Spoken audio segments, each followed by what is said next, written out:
We are in the fourth year day 350 since the beginning of the full-scale invasion. Welcome, I greet you. For the situation report, in today's situation report, we will take a look at the situation in Kyiv. We will also look at what attacks the Ukrainian General Staff has reported that they carried out in Russian territory. We will also look at how the Russians want to bypass Starlink, as well as how the Russian population currently feels about this war, because there are some interesting new opinions that will probably surprise some of you here, among many other things. I don't want to give too much away just yet. Take a look at the report. It will be a bit longer today. In Kyiv, it's extremely cold and it's not getting any warmer, since the Russians have nearly destroyed the energy supply and production. They're not winning the war at the front and are making slow progress, but they're world champions at destroying civilian infrastructure. Anyone who has to fend off several hundred threats from the air against major cities and their facilities every night with a small contingent of defense systems can't go far. The West isn't delivering fast enough or simply not enough in general, and Ukraine hardly produces anything and almost always has to rely on some kind of makeshift solution. In the end, Russia uses pressure on the population to make life unbearable, to tie up resources and discontent elsewhere. So far, that's working well for the Russians and could become a major problem for Ukraine over time. The Ukrainian General Staff reports nightly attacks on several Russian targets in the Donetsk region. A logistics depot in Rosivka was hit, as well as an area with troop concentrations near Krasnohorsky and a control point for drone operations. Militarily, these strikes focus less on territorial gains and more on weakening Russian combat operations. Logistics depots are vital for resupply and endurance. Troop assembly points are highly vulnerable since personnel gather in one area. The attack on a drone control point, in turn, is aimed at reconnaissance and target control. And overall, this follows a clear pattern that we should already be very familiar with from the spring of 2023. Ukraine is trying to destroy or disrupt Russian operations before forces can be brought to or deployed at the front. This puts more pressure on the Russian side, making them spend resources on protection, relocation, and restoration, resources that will then be lacking elsewhere. The Ukrainian Defense Ministry warns of an attempt by Russia to restore access to Starlink. Currently, the Russians have to register in order to use the terminals. According to an advisor to the Deputy Defense Minister, Moscow is trying to bypass existing restrictions by involving Ukrainian civilians in the process. Specifically, Russia is reportedly relying on having Starlink terminals officially registered to Ukrainian citizens. These devices are then supposed to be passed on to Russian units in order to continue enabling satellite-based communication there. Ukrainian sources report that related side job offers are already showing up in chats and online groups. Several thousand people are being sought who are willing to formally register Starlink terminals correctly and then pass them on to the army. Ukraine notes these rules circumvention attempts were expected. Some specialists are already monitoring such patterns, and corresponding registrations will be identified and deactivated. The goal is to prevent Russian troops from once again gaining large-scale access to a communication system that is crucial for modern combat operations, drone deployment, and coordination. Their assessment behind this is very clear. Russia's dependence on Starlink remains very high. Their own alternatives, as we have seen in the past, are technically inadequate. The fact that Moscow is now trying to involve Ukrainian civilians shows the operational pressure on the Russian side, and also the willingness to take risks that are politically and legally sensitive. For Ukraine, this means that not only the technical but also the social sphere becomes part of the defensive struggle. Let's take a look at the southern front. The last time we looked at this section of the front here, I said that we shouldn't panic, and I assumed that the situation here would be similar, just like back then with the rabbit ears of Pokrovsk. As we know, at Pokrovsk, there was a Russian advance. Russian troops were able to bypass Ukrainian defensive lines, regroup, then carry out small attacks coordinated with drones, and in this way, keep advancing further and further. On the part of, well, how should I put it, more well-known reporters, the whole thing was touted as a huge breakthrough. I told you before, this was never a breakthrough. It was impossible. And that's what happened. It turned out that it was only a few soldiers who were able to take very good advantage of a gap in the Ukrainian defense here and made other reporters believe that a breakthrough had been achieved here. But anyone with even minimal military knowledge knows how it is and how it was.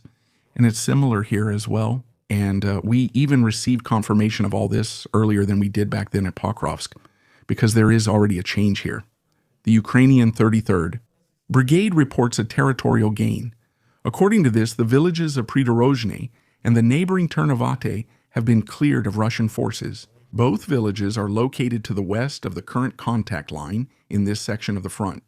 The contact line runs here along this road through Dobruk-Vilya. The Russians managed to get through here at some point, then advanced north and moved up to the red pin. There was also a video here of Russian soldiers captured by a Ukrainian ground drone. I still left this place marked yellow because I don't have any geolocation for it yet, except for the claim by the 33rd Brigade that they have liberated the place. Of course, that's not enough for our situation report, but here at Ternivate, we already have a geolocation. I'm sure you remember this picture. 2 Russian soldiers at the entrance to Ternivate, which I already showed in the situation report a few days ago. The Ukrainians are now at the same spot at the entrance to the town, taking pictures of themselves with their flag, after having taken down the Russian one. This road we just discussed is crucial. As long as it's held, the Russian advance is blocked. Beyond the river comes the next natural terrain obstacle, which is this hilly landscape here. Beyond that, the area opens up toward Zaporizhzhia. A breakthrough now would give Russia much more operational freedom, making it a strategic goal for its army. For Ukraine, the focus is less on holding specific villages and more on buying time and depth. Every river held and every stabilized line forces the Russian forces to make new attempts, suffer higher losses, and commit additional troops. The report of the 33rd Brigade suggests that in Ukraine the Ukrainian army can currently maintain this attrition effect, especially on this part of the front. In this video here, you can see a Russian veteran in a trench in a Russian city. He sits down in the trench, crouches, and appears completely absent. For him, the war is apparently not over yet. Even though he has long since left the front, he still seems to be in Ukraine internally. Physically, as I said, he is back in Russia, but mentally still at war. I want to briefly highlight this example. What you see here is very likely a severe post-traumatic stress disorder, or post-traumatic stress disorder for short. This illness arises from extreme violence, fear of death, or ongoing severe stress, not just in war, but in many situations. The brain then remains in a constant state of alert. Those affected always feel threatened, even when there is no real danger anymore. Sounds, places, or certain situations can trigger memories that feel as if everything is happening all over again. For outsiders, this may seem hard to understand, but for those affected, it's very real. Even though many soldiers in Russia volunteered for this war, that doesn't change the consequences. He survived, but survival doesn't mean being unharmed.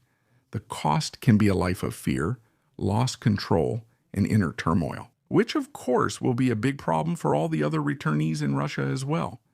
It's brutal, and it doesn't end with the withdrawal from the front. It's important to make it clear at this point, this is not funny, and it's not ridiculous either. Even though this is about a Russian soldier who most likely volunteered and is more or less responsible for his own condition, he wanted to invade a neighbor for money. Psychological trauma affects everyone, regardless of nation, ideology, or guilt. They affect people both in Ukraine, who are impacted by the Russian war of aggression, as well as soldiers in Russia, and also here in Germany. Many soldiers suffer from post-traumatic stress disorder after deployments abroad, but the illness is often recognized too late, downplayed, or not fully acknowledged. Many face daily insomnia, flashbacks, and isolation, both at the front and in daily life. They become traumatized in different ways, but their suffering afterward is the same. Speak with friends who served or are serving in the military, including those deployed abroad, even if they're not talkative. A conversation often helps. They usually want to talk but wait for someone to approach them. And that often helps those affected, especially with prevention. After all, they have taken many things upon their shoulders for all of us, and sometimes still carry them with them to this day. Many Ukrainians have developed post-traumatic stress disorder from the war, and even a Russian soldier has been affected. What is all this for? So far, Russia has only grown by 0.68% through occupied territory, including Crimea, or to accept over 500,000 losses, or to lose good relations with all other countries, except for a handful of allies that Russia still has, while it destroys its own economy. We will get to that in a moment, while people like here continue to demand that things go on as before. But not everyone is like the woman we just saw. Russians are now increasingly daring to say what they think in surveys. That wasn't the case at the beginning. That indicates a bad situation, as you can also see in the answers from the interviews. This man complains there's nothing left in the supermarket, while the other wants to leave the country quickly. This woman is smart enough to know the government lied when it claimed it didn't want to bomb Kyiv and only wanted to negotiate. The woman next to her says the war made her poorer, with prices rising but salaries unchanged. She even lost her job. The grandma said it was very painful, but the only thing you would have to do is defend Russia. If the Russians want to defend themselves, I wonder against whom, since they weren't attacked. She comes from an officer's family, and people from such backgrounds often see war differently. She immediately calls the Russians fools, and the biggest fools of all, because they traded democracy for Soviet leadership, which is now robbing them all, especially the pensioners. The mood is neutral. Before discussing the economy, let's quickly review Russia's current allies and spheres of influence. We have a new year. 2026 has begun. We're currently at the beginning of the second month and need to take a look at the current situation. That's what I'm using this report for today. Moscow's declining influence is clear in the Far East, with 3 recent events highlighting how much ground it's losing and how self-inflicted this is. First, since January 2026, China has stopped importing Russian electricity. The reason isn't political, but rather due to structural problems on the Russian side. After deregulation, electricity prices in the Russian Far East have skyrocketed by more than 40%. As a result, the agreed price limits were exceeded. At the same time, it becomes clear how dilapidated the power grid is, because for years, money has been flowing into the war instead of into infrastructure, which was already in poor condition before the war. For China, that was an easy step. It simply stopped buying the electricity and produces it itself. Secondly, the major project Power of Siberia 2 is still stuck. No final investment decision has been made yet. China is only willing to buy the gas at lower prices, significantly below the level of previous European deals, which means that Russia would have done better selling to Europe.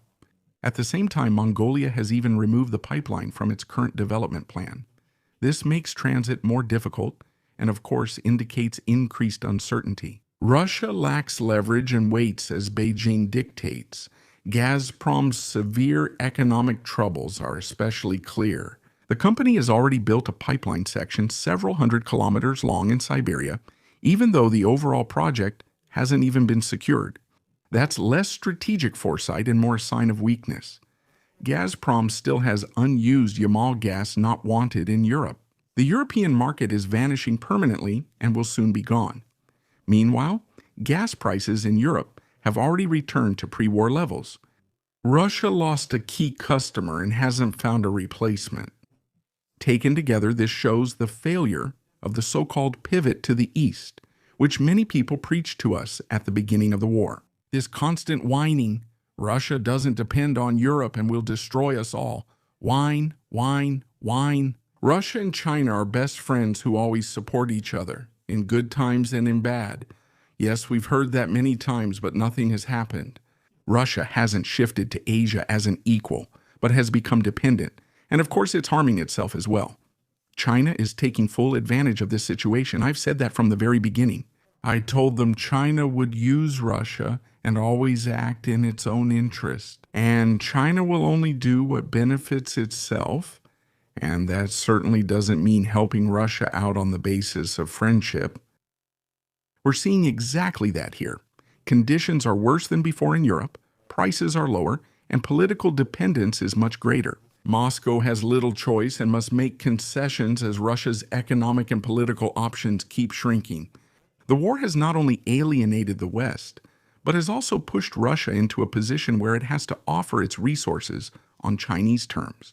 This is not a strategic rise, this is not a position of power, but rather a gradual loss of power, especially in the very area where Russia actually wanted to show strength and dominance.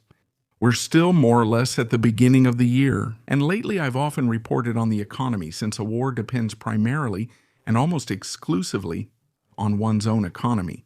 That's exactly the case on the Ukrainian side. They are very dependent on the West militarily, and they also have many investments of their own that they manage to fund from their limited economy, you could say. However, the fact is that they are more or less dependent solely on the West. Without the West, Ukraine would have already lost this war. In return, they allow more economic deals with the West, benefiting the West after the war. But for that, they are currently trying to keep Ukraine in the game as much as possible, even though it's obviously not enough. On the Russian side, however, things are different. Russia does receive military aid from other countries, from about 4 or 5 allies. It still has. But it doesn't get this aid for free or as loans.